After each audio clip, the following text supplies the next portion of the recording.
두 사도 바나바와 바울이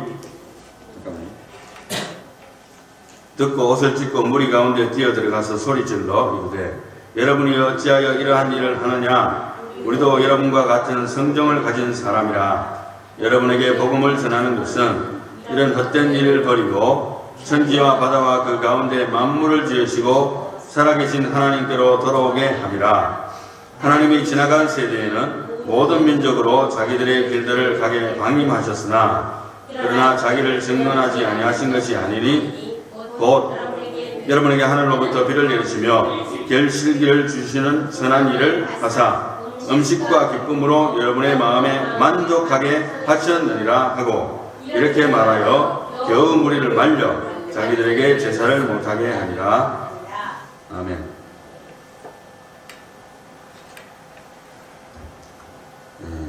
대한민국 역사상 엄청난 재앙이 며칠 전에 있었습니다. 할로윈 이틀을 앞둔 2022년도 10월 29일 밤 이틀 전에 서울 용산구 이태원에서 적어도 151명이, 여기다 조금 더 늘은 걸로 알고 있는데 151명이 깔려서 숨진 사건이 있었어요. 그리고 지난 이제 10월 1일에 인도네시아 경기장에서 130명이 넘는 사람이 압사한 지 채 한 달도 안 돼서 세계적으로 충격적인 사건이 대한민국 서울 지역에서 벌어지게 됐습니다. 이제 인도 같은 경우에는 당시 축구 경기에서 이제 홈팀이 패하자 일부 관중이 흥분해서 경기장에 뛰어들었는데 경찰들이 체류탄을 쏘니까 그것을 피해갖고 그 좁은 입구로 사람들이 한꺼번에 몰리면서 깔려 죽은 사람이 132명입니다. 그래서 상당히 어처구니 없는 일들이 우리 주변에서 일어나면서 이렇게 현대 문명이 발달하고 의학이 발달해도 별 수 없구나 하는 생각을 다시 한번 하게 되고, AP통신에 따르면은 세계적으로 최악의 압사 사고는 지난 1990년도 사우디아라비아에서 일어난 것으로 알고 있는데요. 90년 7월에 사우디 이슬람 성지 메카 인근에서 성지순례 하지에서 이어지는 이드 알 아드하 희생제의 기간에 사람들이 몰려드는 바람에 1426명이 넘어지고 밟혀서 물려서 숨졌습니다. 기록적인 숫자죠. 그리고 인도에서도 2005년에 1월에 마하슈트라주의 사원에 힌두교 순례자들이 몰리면서 적어도 265명이 숨지는 사고가 일어나고, 또 지난 1월에 인도와 파키스탄 분쟁 지역인 카슈미르 지역에서 힌두교 순례자들이 몰려서 12명이 숨지는 등 종교 행사에서 촉발된 참사가 계속적으로 이어지고 있다고 전해지고 있어요. 그리고 교회에서도 나이지리아에 5월달에 나이지리아 남부 리버스주의 한 교회에서 자선행사가 열렸는데 선물을 받기 위해서 어린이들이 음식 등 선물을 먼저 받으려고 총알같이 몰려드는 바람에 31명이 숨지는 사고가 발생을 했습니다. 그리고 또한 예상치 못한 재난이나 사고를 피하려고 하다가 참사가 난 경우도 있어요. 그래서 한 예를 들자면 2005년에 8월에 이라크 바그다드 티베스 강의 한 다리 위에서, 저도 그쪽 몇 번 지나갔어요, 군대에 있을 때. 근데 그 강 다리에 사람들이 많이 몰려 있는데 자살폭탄 테러가 일어난다는 소문이 들리니까 전부 다 겁이 나가지고 다 도망간다고 한꺼번에 한쪽으로 밀려나가다가 빠져나가다가 1,005명이 넘게 죽었어요. 폭탄 때문에 죽은 게 아니고 깔려서 죽은 거예요. 1,005명이. 2013년에 브라질 남부 대학 도시인 산타마리아의 한 나이트클럽에서는 불이 나가지고 대피하던 손님들이 몰려가지고, 불에 탄 게 아니고 몰려가지고 230명이 그냥 깔려 죽습니다. 그리고 2014년도 12월에는 중국 와이탄 천인광장에서 진짜 돈이 아닌 가짜 돈이 뿌려졌는데 이거를 주우려고 달려드는 사람들이 몰려갔고 또 36명이 죽고 49명이 부상했다는 기록이 있습니다. 사람의 생명이라는 것이요, 어떻게 보면 아무것도 아닌 것 같아요. 뭐 아무리 의술이 발달하고 해도 일단은 심정지 상태가 돼가지고 이게 압박이 오면은 사람이 그걸 견디지 못하고 복부팽창이나 아니면 숨을 못 쉬게 되고 이게 가슴에 눌리게 되잖아요. 심정지 상태에 이제 오게 되면 한 3분에서 5분 내로 그것을 해결하지 않으면 죽는 거예요. 그게 골든타임이라고 그러잖아요. 그 골든타임을 놓치면 되는데 뭐 수십 명, 수백 명이 깔려 있는데 골든타임이고 뭐고 할 것도 없죠. 사람이 안 빠져나오는데 뭐. 제일 밑에 깔린 사람 아예 뺄 수가 없어요. 다 엉겨가지고 무게 때문에. 한 3명이 위에 올라가면 한 300kg 정도의 무게가 압박을 된답니다. 그러면 일단은 사람이 압박 때문에 질식하게 되죠. 예, 그런 것이 우리의 인생이라는 것을 우리가 다시 한 번 더 점검하게 됩니다. 그래서 얼마나 우리가 신앙생활 똑바로 해야 되고 우리가 사는 거 별거 아니라는 거 다시 한 번 더 인식하게 됩니다. 오늘은 이제 사도 바울의 우리가 선교 여행에 대해서 생각하겠는데요. 1차 선교 여행에 대해서 생각합니다.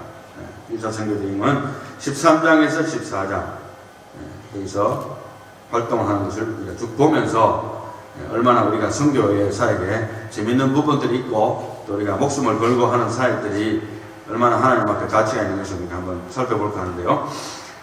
구브로섬 살라미에서의 선교 활동이 먼저 나옵니다. 13장에 1절부터 쭉 봅니다. 안디옥 교회에 선지자들과 교사들이 있으니 곧 바나바와 니그레라 하는 시므온과 구레네 사람 루기오와 군봉왕 헤롯의 젖동생 마나엔과 및 사울이라.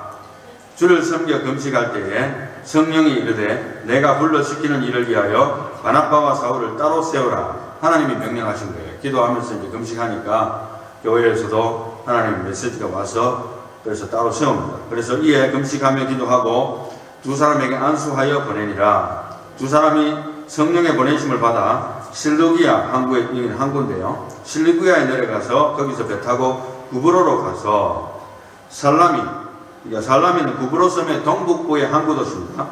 살라미에 이르러 하나님의 말씀을 유대인의 여러 회당에서 전할세 요한, 여기서는 요한은 마가 요한입니다. 사도 요한이 아니고 마가 요한을 수행으로 두었더라 이렇게 기록하고 있습니다. 그래서 사도 바울의 선교 여행에서도 재밌는 건 뭐냐면은 주로 유대인의 회당을 중심으로 해서 복음을 증거했어요. 거기 이제 사람들도 많이 모이고 거기서 복음을 증거하기에 딱 팀이 짜져 있고 세팅이 되어 있기 때문에 거기에서 예수님도 그렇게 하셨어요. 지난번에 제가 한번 말씀을 드린 적이 있습니다만은 회당을 중심으로 말씀을 전개했다. 그래서 구브로섬 살라미에서의 선교 활동이 이제 이어지고 그 다음에 이제 구브로섬의 바보라는 곳에서의 사역이었습니다. 이게 사람의 바보 이게 아니고 이런 지역 이름이 바보인데 여기에서의 사역이 있는데 6절 보면 온 섬 가운데로 지나서 바보에 이르러 바예수라 하는 유대인 거짓 선지자인 마술사를 만나니 그가 총독 서기오 바울과 함께 있으니 서기오 바울은 지혜 있는 사람이라 바나바와 사울을 불러 하나님의 말씀을 듣고자 하더라. 총독 서기오 바울이 이제 복음에 대해서 듣기를 원하는 거예요. 그런데 거기에 이제 회망꾼이 있는데 유대인 거짓 선지자 마술사가 있는데 이 사람이 회망을 했습니다. 이 마술사 엘루마는 이 이름을 번역하면 마술사라. 그들을 대적하여 총독으로 믿지 못하게 힘쓰니 바울이라고 하는 사울이 성령이 충만하여 그를 주목하고 모든 거짓과 악행이 가득한 자요 마귀의 자식이요 모든 의의 원수요 주의 바른 길을 굳게 하기를 그치지 아니하겠느냐. 보라 이제 주의 손이 내 위에 있으니 내가 맹인이 되어 얼마 동안 해를 보지 못하리라 하니 즉시 안개와 어둠이 그를 덮어 인도할 사람을 두루 구하는지라. 한 방에 가버렸어요. 사도 바울이 치니까 하나님의 성령의 역사로 맹인이 되어버렸습니다. 이에 총독이 그렇게 된 것을 보고 믿으며 주의 가르치심을 놀라게 여기니라. 하나님이 능력을 다하시니까 선교지에서 이런 역사가 나타납니다. 아니, 목사님 내한테는 그게 안 나타나는데 당연히 안 나타나죠. 여러분 기도 열심히 해도 선교 안 하는데 뭘 나타나냐. 선교지에 가면 기도하고 금식하고 선교지에 가면 부족한 여러분들이라도 믿음으로 나아가면 체험하게 돼 있어요. 모든 선교사들이 오늘도 체험하는 이야기입니다. 예, 옛날 이야기만 되는 게 아니에요. 그래서 나는 능력이 없는가 보다 이런 것은 지나친 겸손입니다. 예, 지나친 겸손이고 기도하고 하나님 앞에 매달리면 우리도 역시 체험할 수 있는 내용들입니다. 할렐루야. 예, 그래서 이제 바보에서 사역이 나오고 그 다음에 이제 밤빌리아의 버가와 비시디아의 안디옥에서의 사역이 이어지는데요. 예, 여기서 이제 수리아 안디옥과 다른 곳인데 이제 한번 봅시다. 11절에 바울과 및 동행하는 사람들이 바보에서 배 타고 밤빌리아에 있는 버가에 이르니 요한 여기서 역시 마가 요한입니다. 요한은 그들에게서 떠나 예루살렘으로 돌아가고 그들은 버가에서 더 나아가 비시디아 안디옥에 이르러 안식일에 회당에서 들어가 앉으니라. 수리아 안디옥은 선교의 출발점이 됐었잖아요. 거기에서 기독교인들이라는 명칭이 일어나기도 하고 존중을 받게 되고 거기에서 출발을 한 거예요. 그래서 이제 쭉 오는 가운데서 비시디아가 그 지역에서 비시리아대에 있는 안디옥이라는 곳이 또 있는데 헷갈리는데 사실은 다른 곳입니다. 그렇게 알고 지금 현재는 비시디아 안디옥을 이야기하고 있습니다. 율법과 선지자의 글을 읽은 후에 회당장들이 사람을 보내어 물어 이르되 형제들아 만일 백성을 권할 말이 있거든 말하라 하니 바울이 일어나 손짓하며 말하되 이스라엘 사람들과 및 하나님을 경외하는 사람들아 들으라 하면서 장장 15절에서 41절까지 장황하게 하나님의 말씀을 증거합니다. 제가 생략합니다. 이제 말씀을 다 증거하고 42절에 그들이 나갈 새 사람들이 청하되 다음 안식일에도 이 말씀을 하라. 좀 더 듣고 싶다는 거예요. 그래서 요청을 하는 겁니다.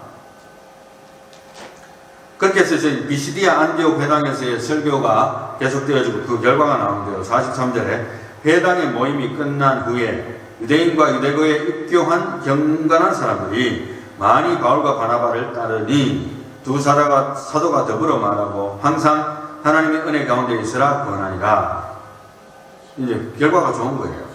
그래서 많은 사람들이 복음을 믿게 됐어요. 그런데 이제 44절에 그 다음 안식일에는 온 시민이 거의 다 하나님의 말씀을 듣고자 하여 모이니 이제 압사 사고의 위험이 나는 거예요. 이 정도 모이면은 깔려서 죽을 사람들이 또 생기는 거예요. 뭐 그런 사건은 안 일어났습니다만은 사람이 지나치게 많이 모이면 언제든지 사고가 날 수 있어요. 우리 교회도 지금 현재 제가 여기 여러분들이 식당 가시고 식당에 우리가 가면 뒤에 몇 명 수용할 수 있다는 남바가 있습니다. 그것이 총 이 교회를 사용할 수 있는 인원의 제한수입니다. 그 제한수를 넘기면은 일단은 위험한 숫자가 되는 거거든요. 그래서 가면서 한번 확인해 보세요. 저도 기억이 안 나는데 항상 그 건물에는 그런 게 표시가 되어 있는 공식적인 건물은 표시가 되어 있습니다. 그래서 그 수를 초과하면 일단 위험하다. 그래서 과거에 이 교회에 200명 정도 되는 그룹이 우리 시간을 차지하려고 왔었다는 걸 제가 나중에 알게 됐는데 그래서 계약서를 계속 안 써주더라고요. 여기서. 그래서 왜 안 써주지 했는데 보니까 그분들하고 신랑이 한다고. 근데 200명 되는 교인들은 여기는 정원 초과예요. 일단 정원 초과이기 때문에 수용할 수도 없고 그래서 아마 거절한 것으로 생각이 되었습니다. 하여간 사람이 깔려 죽는 압사 사고 위험이 있을 정도로 그렇고 그래서 대형 교회가 되는 것도 그러한 위험이 있다는 것을 우리가 항상 알아야 돼요. 그 다음에 지나치게 좁은 공간에 많은 사람이 모이는 것은 우리가 코로나도 걸려봐서 알지만 항상 조심해야 됩니다. 하여간 그렇게 많이 모였어요. 온 시민이 다 그냥 거의 다 나왔다 했습니다. 그 정도로 많이 모여가지고 45절에 유대인들이 그 무리를 보고 시기가 가득하여 바울이 말한 것을 반박하고 비방하거늘 바울과 바나바가 담대히 말하였는데 하나님의 말씀을 마땅히 먼저 너희에게 전할 것이로되 너희가 이것을 먹이고 영생을 얻기에 합당하지 않은 자로 자처하기로 우리가 이방인에게로 향하노라. 굉장히 기분 나쁘게 들릴 수 있겠죠. 직격탄을 날리니까 너희들이 안 받으니까 우리가 이방인에게 가는 거 아니냐 이렇게 단도직입적으로 이야기해버렸어요. 그리고 이제 계속해서 사도들의 담대한 메시지와 그 핍박과 그리고 새로운 이동 경로가 나오는데요. 47절에 주께서 이같이 우리에게 명하시되 내가 너를 이방의 빛으로 삼아 너로 땅끝까지 구원하게 하리라. 이방인들이 듣고 기뻐하여 하나님의 말씀을 찬송하며 영생을 주시기로 작정된 자는 다 믿더라. 이렇게 기록되어 있습니다. 할렐루야. 그래서 영생을 주시기로 작정된 자는 다 믿더라. 그건 뭡니까? 영생을 주시기로 작정 안 된 자는 안 믿더라 이 뜻이거든요. 그래서 칼빈주의 5대 교리 중에서 중요한 것 중에 하나가 Limited Salvation입니다. Limited Salvation. 구원에는 제한이 있다는 거예요. 제한된 구원. 그러니까 모든 사람이 다 구원받는다. 그건 거짓말이에요. 그럼 예수님 죽을 필요도 없는 거예요.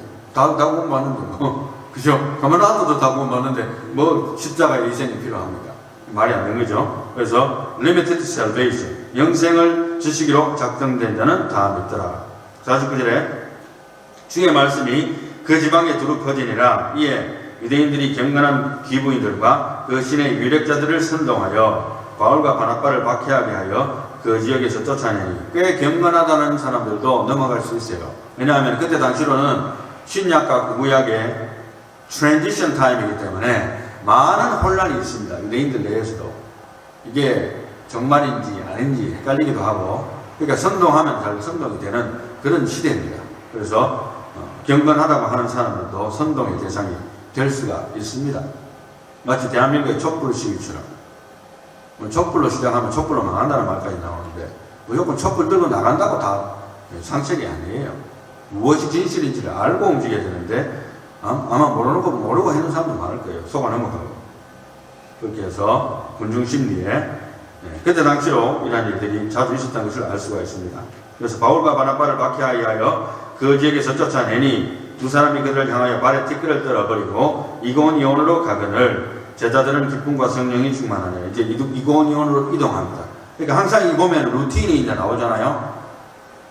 예루살렘에서 복음을 증거하다가 핍박이 오고 퍼져나가서 유대와 사마리아에서 복음을 증거하다가 거기에서 교회를 세우게 되고 그 교회를 세운 것을 또 파운데이션을 삼아서 선교를 뻗어나갑니다. 선교를 뻗어나가지만 거기에는 뭐가 있습니까? 항상 핍박이 와요. 복음을 받는 사람도 많아졌지만 반면에 핍박하고 심지어 죽이려고 달려드는 사람들이 많았기 때문에 계속해서 움직인 거예요. 하나님께서도 움직이게 하시고 이런 루틴으로 계속해서 가게 됩니다. 이제 14장에 가게 되면 이고니온에서의 표적과 기사 그리고 핍박 이야기가 또 나옵니다. 봅시다. 이고니온에서 두 사도가 함께 유대인의 회당에 들어가 말하니 유대와 헬라의 허다한 무리가 믿더라. 여기도 마찬가지잖아요. 어디 갑니까? 유대인의 회당.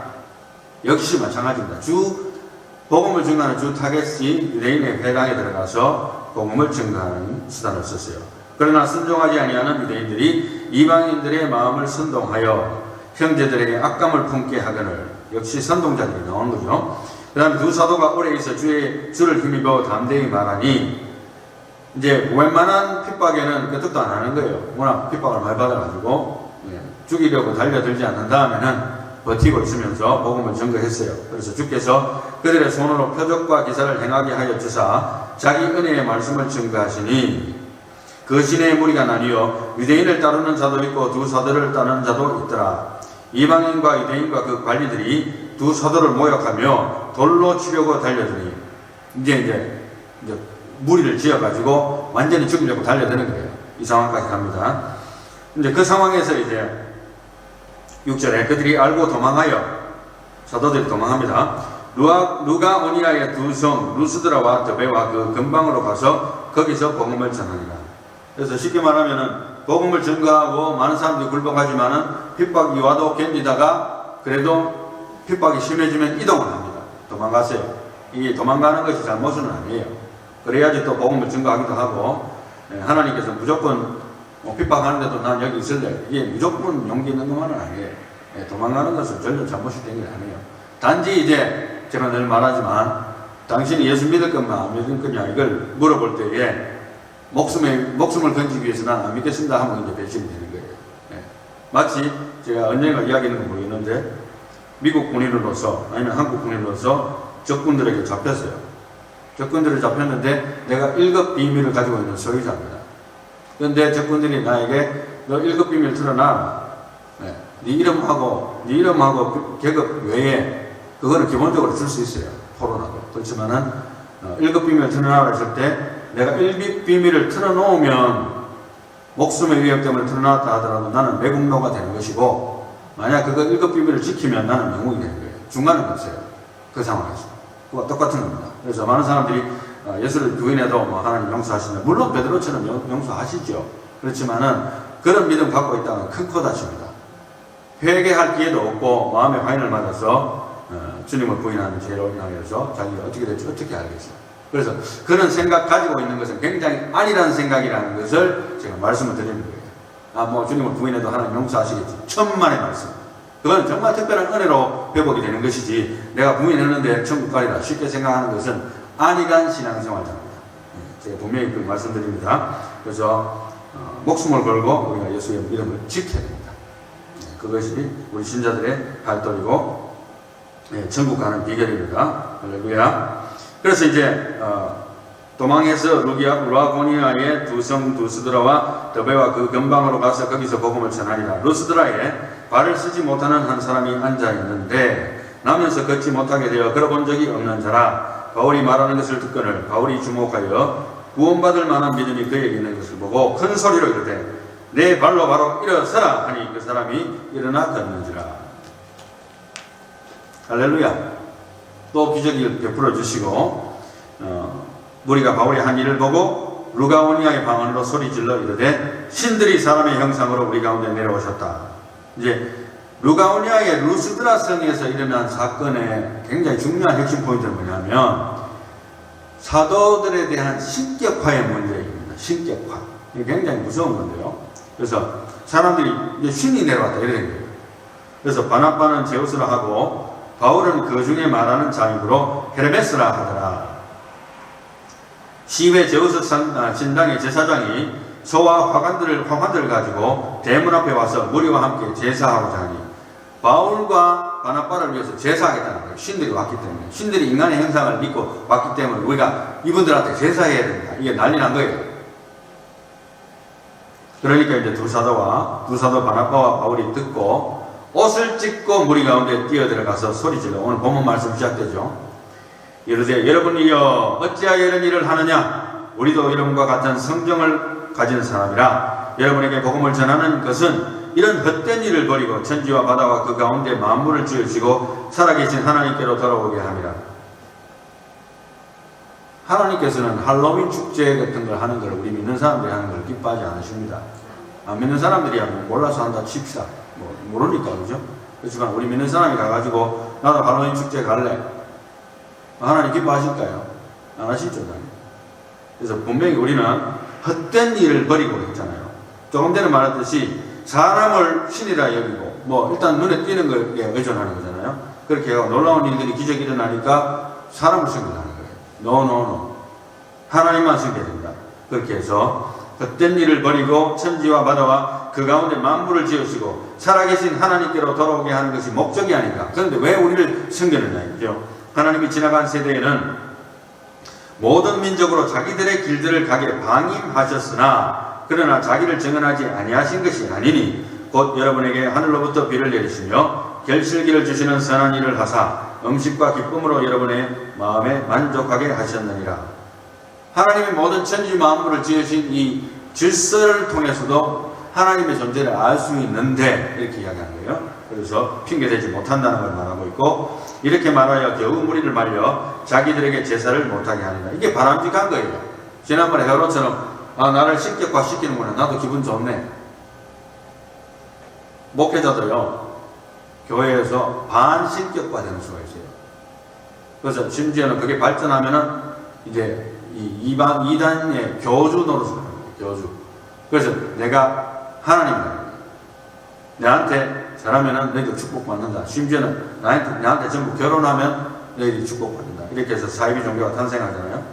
그런 종교들이 있어 왔습니다. 이건 다 전부 이단입니다. 그리고 이제 계속해서 보면 이제 따라다니면서 핍박한 무리들이 또 등장을 합니다. 사도의 그 직무를 계속해서 선교를 하고 있는데 그냥 그 지역에서 선교하고 떠났는데 그 지역 사람들이 쫓아다니면서 이제 방해를 하는 거예요. 도시락 싸들고 돈이 있는지 뭔지 모르겠습니다만 도시락 싸들고 다니면서 방해하는 무리들 이야기가 좀 나옵니다. 16절에 유대인들이 안디옥, 여기서는 이제 비시디아 안디옥입니다. 비시디아 안디옥과 이고니온에서 와서 무리를 충동하니 그들이 돌로 바울을 쳐서 죽은 줄 알고 시외로 끌어내치리라. 돌에 엄청나게 맞았는 겁니다. 그래서 사도 바울이 이제 거의 죽은 걸로 생각하고 시외로 끌어내쳤는데 제자들이 둘렀을 때에 바울이 일어나 그 성에 들어갔다가 이튿날 바나바와 함께 더베로 가서 이것도 기적입니다. 돌에 맞으면 죽어야 되는데 안 죽고 살아난 거예요. 그래서 이제 바나바와 함께 더베로 갔습니다. 더베로 복음을 그 성에서 전하여 많은 사람을 제자로 삼고 루스드라와 이고니온과 안디옥, 여기서 비시디아 안디옥입니다. 역시 마찬가지요. 그 지역에 있는 거예요. 원래 오리지널 안디옥, 시리아 안디옥은 배를 타고 한참 가야 됩니다. 그래서 그 지역에 여기 지역은 비시디아 안디옥이 가깝죠. 돌아가서 또 우리가 하나님의 나라에 들어가려면 많은 반란을 겪어야 할 것이라 하고 각 교회에서 장로들을 택하여 금식기도하며 그들이 믿는 주께 그들을 위탁하고 장로를 세우는 게 나와요. 7 집사 이야기 나왔지만 여기 장로 세우는 이야기 등장하는데 어떻게 보면 좀 빠른 것 같이 생각되고 오늘날의 시스템을 본다면 일반적으로 이제 교회에서 신실한 분들을 투표해서 교회에서 한 3년에서 5년 일반적으로 요즘 같으면 3년에서 5년 되는 분들 집사 중에서 추천받아서 투표해서 기도하는 가운데 안수 집사를 세우고 그 다음에 안수 집사로서 한 5년 정도 지나고 난 다음에 이제 크레딧이 쌓이고 교회에서 기도하는 가운데 신실한 분들 중에서 5년 지나도 더 시간이 지날 수도 물론 있습니다만은 그렇게 해서 기도하는 가운데 이제 투표를 해가지고 장로를 세웁니다. 그거 하다 한 10년 걸리잖아요. 교회에서 한 교회에서 10년 이상 걸립니다. 그런데 이제 그런 세월은 갔다고 보이지 않습니다만은 그때 당시로는 모든 것이 초기 단계예요. 그렇다고 해서 사람을 안 세울 수도 없고 그래서 기도하는 가운데 신실한 사람들을 뽑아서 세우게 됩니다. 그래서 하나님의 사역을 위탁하고 교회를 이끌어 나갈 수 있는 리더십을 세워나간 것으로 판단이 되어집니다. 그리고 이제 수리아 안디옥에서의 선교 보고와 휴식이 나타납니다. 이건 그게 뭡니까? 이제 선교의 원래 출발점으로 돌아간 거예요. 선교의 본부로 말하자면은 뭐 본부라고 일부러 만들지는 않았습니다만은 원래 출발했던 거기서 기도하고 금식하는 가운데 하나님이 바울과 바나바를 따로 세우라 했고 그거대로 이제 순종하는 마음으로 기도하고 금식하고 바울과 바나바를 파송시켰잖아요. 선교지로. 그래서 순교행을 다 마치고 돌아오게 된다는 이야기입니다. 21절 비시디아 가운데로 지나서 밤빌리아에 이르러 말씀을 버가에서 전하고 앗달리아로 내려가서 이 버가는 아까 제가 언급을 안 했습니다만 마가 요한이 선교 사역을 하다가 초기에 중기도 아니라 초반기죠. 초반기라고 보여주는데 1차 선교의 초반기에 조금 지나다가 떠나버렸어요. 나는 예루살렘으로 돌아가겠습니다. 근데 이제 성경상으로는 여기에서는 이유를 설명 안 하고 있는데 그래서 일단은 마가 요한이 떠난 곳이 버가죠. 버가로 다시 와서 말씀을 전가하고 앗달리아로 내려가서 거기서 배 타고 안디옥, 여기서는 수리아 안디옥이죠. 선교 본부인 수리아 안디옥에 이르니 이곳은 두 사도가 이룬 그 일을 위하여 전에 하나님의 은혜에 부탁한 곳이라. 선교의 기지 역할을 담당하는 교회라고 우리가 세계로 선교교회 주보에 제가 해놨습니다. 그래서 그 컨셉이 이런 데서 나오는 것도 하는데요. 이 선교의 기지 역할은 역시 교회가 되어야 돼요. 물론 뭐 다른 단체에서도 지원을 할 수 있고 다 할 수 있고 선교센터도 있고 합니다만은 그 선교센터에 있는 분들도 다 교회 중심의 생활을 하는 분들이어야 되는 것을 성경이 가르쳐 준다고 볼 수 있어요. 교회를 떠난 모든 선교는 사실은 사이비로 빠질 수도 있고 그리고 맥이 끊어지고 파운데이션이 끊어질 수 있어요. 그러나 계속 그것이 하나님의 교회에서 지원하고 교회에서 선교 보고를 받고 또 그것이 교단으로 넘어가서 교단 차원에서도 선교 보고를 받고 교단 차원에서도 지원하고 이런 것이 연결되는 것을 보여주는 하나의 샘플이 됩니다. 그러니까 이게 그것을 꼭 그 그림을 그리고자 한 건 아닌데 사도 바울의 그 선교 여행을 통해서 보면 하나님이 그렇게 인도하신 것을 보여지게 되고 이것을 통해서 오늘날 그런 샘플들로 활용을 하고 있다고 볼 수가 있습니다. 그래서 선교의 기지 역할은 역시 출발점은 교회다 이렇게 이야기할 수 있고요. 27절에 그들이 이르러 교회를 모아 하나님이 함께 하신 모든 일과 이방인들에게 믿음의 문을 여신 것을 보고하고 제자들과 함께 오래 있으니라. 아멘. 여기서 이제 한동안 선교 보고도 했지만 이제 선교를 갔다 왔으니까 바울과 사실 바나바가 지금 잘 모르겠는데 옛날에 잘 몰라서 사실 이제 목회를 하면서 선교사님들 이렇게 이야기도 들어보고 이렇게 하면 얼마나 지쳤을까요? 목숨의 위협을 얼마나 많이 받았고 두들겨 맞아서 죽을 뻔하기도 하고 또 죽다가 살아나고 뭐 이러면서 뭐 온갖 일들 핍박을 받고 스트레스도 엄청 받았을 것이고 그죠? 그런 가운데 심신이 많이 지쳤을 것입니다. 그래서 휴식도 좀 하고 오래 있으면서 이야기도 해주고 선교 보고도 하고 그랬던 것으로 생각됩니다. 이제 간단하게 바울의 1차 전도 여행을 간단하게 이야기하면 정리하면 안디옥, 그러니까 시리아 안디옥에서 출발했죠. 그리고 실루기아, 시리아의 항구를 통해서 구브로의 섬으로 갑니다. 살라미로 가죠. 그리고 거기서 또 바보로 가고 밤빌리아의 버가에 가고 안디옥, 그러니까 여기서는 비시디아의 안디옥입니다. 비시디아의 안디옥에 가게 되고 그 다음에 이고니온, 루가오니아의 두 섬 루스드라, 그리고 더베, 루스드라, 그리고 이고니온으로 다시 갑니다. 그리고 안디옥, 비시디아에 갑니다. 이게 뭐냐면 쭉 가면서 원래 왔던 것을 거쳐왔어요. 희한하게도. 그러니까 쭉 갔다가 그냥 바로 배 타고 안디옥, 그러니까 본부로 온 게 아니고 거쳐갔던 것을 거의 대부분을 다 다시 돌아가서 점검을 하고 다시 복음을 한 번 더 점거하고 심지어 장로 회식을 하면서 복음을 다시 한번 컨포메이션하고 세울 사역자도 세우고 이렇게 하는 가운데 다시 배를 타고 오게 됩니다. 이 상당히 재미가 있잖아요. 그래서 그냥 한번 거쳤다 간 곳을 다시 안 간 곳이 아니고 1차 여행 때 특징이 뭐냐면 쭉 갔다가 거쳤던 곳에 다시 돌아서 다시 왔어요. 거기서 다시 한 번 더 형제들을 만나고 기도하고 복음 위에 있으라고 다시 한 번 확증시키고 그렇게 온 것을 볼 수가 있습니다. 그래서 안디옥 피시디아 그리고 밤빌리아의 버가 또 아탈리아 그 다음에 안디옥 시리아로 본부로 도착을 했습니다. 이게 이제 사도 바울의 선교여행 1차가 끝이 났어요. 그래서 얼마나 하나님께서 심신이 지쳤겠지만 하나님께서 이 사도들을 인도하셔서 얼마나 많은 사역을 했는지 모르겠어요. 그래서 오늘날도 많은 선교사님들이 얼마나 고생하고 있을까 하는 생각을 해보게 되었습니다. 바울과 함께 떠나는 선교여행, 우리가 첫 번째 선교여행을 생각을 해봤는데요. 보면 이제 여기 보면 교회를 세웠잖아요. 처음에는. 그렇지만 그 교회만 세우고 우리끼리 조상원이 우리 여기서 삽시다 이게 아니고 교회에서 일꾼을 파송해서 선교를 보냅니다. 물론 우리 교회에서도 보내면 좋겠지만 우리 교회는 지금 이제 갈 만한 사람은 없고, 그죠? 우리가 선교사를 지원하는 프로그램을 지금 하고 있어요. 물론 미래에는 또 나오지 말라는 법도 없어요. 그래서 선교하고 있고, 전도하고 선교하고 구제하며 복음의 승리 영역을 점점 더 확장해 나가는 것이 하나님의 뜻이라는 거예요. 핍박이 와서 갔다고만 하기에는, 그죠? 하나님의 사역은 그게 아니에요. 왜냐하면 금식하고 기도하는 가운데 하나님께서 메시지를 주셔가지고 바울과 바나바를 따로 세워갖고 일꾼을 보내야 되겠다 하는 그 메시지 듣고 순종하고 기도하고 금식해서 보냈기 때문에 일종의 하나님의 메시지에 민감했고 그 다음에는 순종했던 거예요. 그리고 intentional ministry, 계획적으로 움직였던 것을 볼 수가 있습니다. 기도하는 가운데. 그래서 누레뽀로 뭐든지 선교하겠다. 나는 하나님의 교회 10개를 짓겠다. 선교사 100명을 파송하겠다. 함부로 큰 소리 치는 것은 잘못이고 우리가 기도하는 가운데 우리가 면밀히 준비하고 할 수 있는 최선을 다하는 그런 교회의 모습을 보여야만 교회도 성장하고 선교의 일을 할 수가 있는 줄 믿습니다.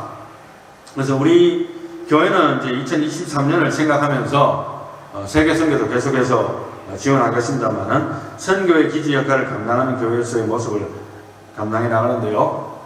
노인 사역과 또 장애인 사역을 제가 말씀을 드렸습니다. 지금 계속해서 제 나름대로 또 기도하고 연구 중입니다. 그 다음에 세계 선교는 계속해서 할 거고, 일본 선교는 선교라기보다도 우리 교회 일본 우리가 분이 한 분 계시기 때문에 우리 찬양 한번 시작하는 것부터 시작할까요? 한 달에 한 곡을 정해서 그 달에 찬양을 정해서 일본 찬양도 부르고 또 한글 학교도 우리가 할 수 있으면 선택해서 하고 또 장학금 프로그램은 얼마 안 되지만 계속해서 현장에 나가려고 생각을 하고 있습니다.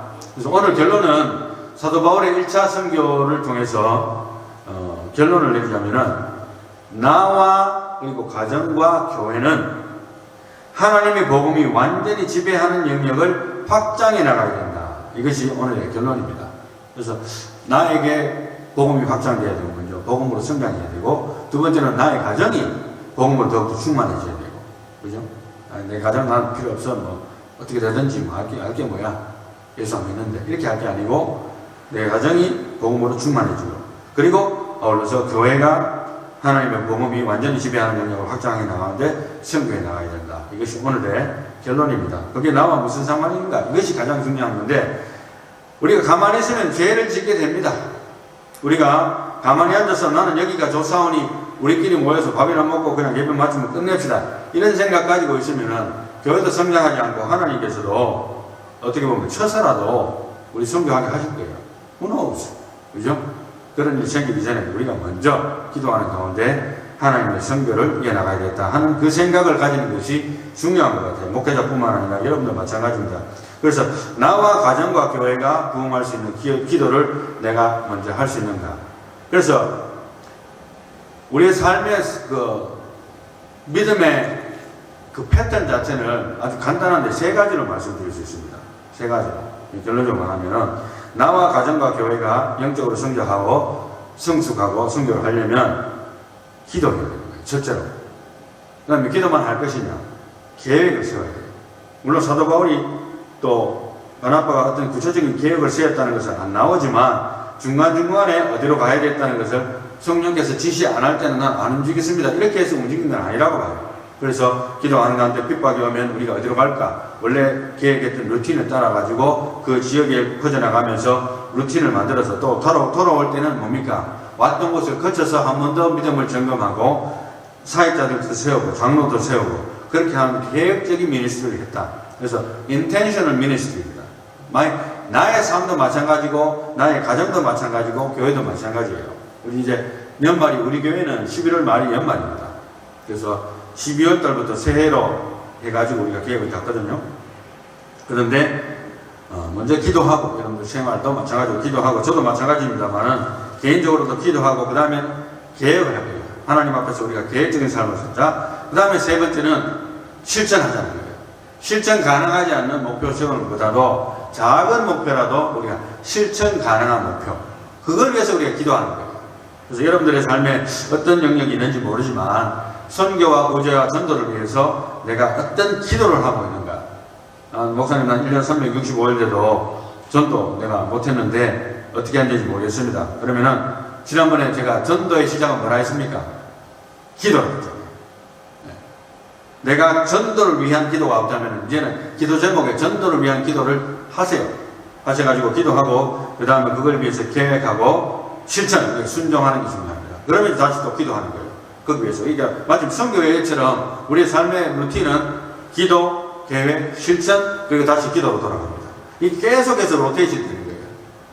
보니까요, 이 기도를 시작하고 기도를 마무리하는 우리의 삶이 안 되면 능력이 없어요. 우리가 교회도 마찬가지입니다. 그래서 기도하고 계획하고 실천하라. 이걸 명심하고 저와 여러분 그리고 나와 가정과 교회가 하나님의 복음에 완전히 지배하는 영역으로 확장해서 선교에 이바지할 수 있는 삶이 될 수 있도록 주님의 이름으로 축원합니다. 기도합니다. 하나님 감사합니다. 우리의 삶이 참으로 보잘것이 없습니다. 하나님께서 보호해 주시지 아니하시고 지키시지 아니하신다면 파리 목숨과 같이 허무한 인생입니다. 그럼에도 불구하고 우리가 한 치 앞도 보지 못함에도 불구하고 하나님 앞에 기도하지 아니하고 계획하지 아니하고 또 하나님 앞에 계획한 것을 순종하지 아니하며 살아가는 세월이 얼마나 많았습니까? 아버지 하나님이여, 대한민국에서 일어난 끔찍한 참사를 보고도 많은 사람들은 아직도 할로윈을 즐기고 싶어 할 것입니다. 그러나 하나님께서는 그런 것을 즐기지 말고 하나님 앞에 예배하는 것을 즐기고 예배에 나와서 헛된 것을 숭배하지 아니하고 하나님을 숭배하라고 오늘 선교를 통해서 사도 바울의 메시지가 증가한 것을 다시 한번 우리 마음속에 울려주셨습니다. 아버지 하나님의 참으로 우리가 우리 자녀들과 우리 이웃과 우리 남편과 우리 아내와 우리의 부모와 모든 주변에 있는 지인들이 아직도 예수를 믿지 않는 자가 있습니까? 우리가 기도하게 하여 주옵소서. 우리가 계획적으로 선교하게 하여 주시고 전도하게 해 주셔서 그 전도의 열매가 나타나게 하시고 그것을 위해서 우리가 하나님의 말씀을 순종하는 삶, 실천하는 삶을 살 수 있는 능력을 저희들에게 부어 주시옵소서. 끊임없이 기도함으로 말미암아 우리의 삶 속에서 하나님의 능력이 나타날 수 있는 그런 삶이 될 수 있도록, 그런 교회가 될 수 있도록 저희들을 축복해 주시옵소서. 예수님 이름으로 기도하옵나이다. 아멘. 주님